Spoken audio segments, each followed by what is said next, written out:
एका जगमगत्या दुनियेत एक अंधारलेली कहाणी, ज्यांनी 300हून अधिक चित्रपटांमध्ये खलनायक म्हणून लाखोंच्या मनात भीती निर्माण केली, त्यांनाच शेवटी जीवनाने एकाकीपणाची भयंकर शिक्षा दिली. त्यांचं नाव महेश आनंद.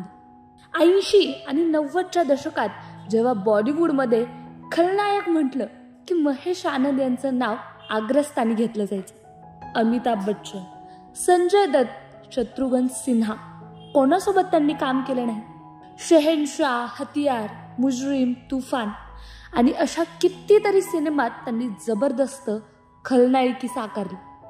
पण या जगमगाटा मागे लपलेली होती एक अशी कहाणी, जिला ना ग्लॅमर होता ना साथ.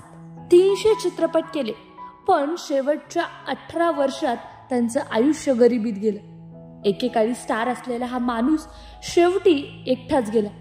महेश आनंद हे केवळ अभिनेते नव्हते, ते एक उत्कृष्ट डान्सर, मॉडेल आणि कराटेमध्ये ब्लॅक बेल्ट मिळालेले मार्शल आर्टिस्ट होते. 1984 मध्ये करिश्मा या चित्रपटातून त्यांच्या अभिनयाची सुरुवात झाली आणि मग त्यांनी कधीच मागे वळून पाहिलं नाही, काही काळापुरती. पण पुढे आलं दुःखाचं वादळ. व्यक्तिगत आयुष्य कोलमडत गेलं. त्यांनी 5 वेळा लग्न केलं, पण कोणतंही लग्न टिकलं नाही.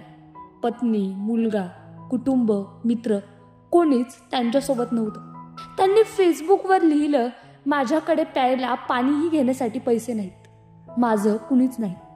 त्यांचा एकमेव मुलगा त्रिशूलसाठी त्यांनी शेवटीचा मेसेज लिहिला होता, त्रिशूल देव तुझ्यावर आशीर्वाद ठेवे, मी मरण्याआधी एकदा मिठी मार, मी तुला आयुष्यभर प्रेम करत राहीन. त्यांचा शेवट अजूनही भयावह होता. 9 फेब्रुवारी 1919 रोजी त्यांचा मृत्यू झाला. 3 दिवसापासून कोणीच संपर्कात नव्हतं.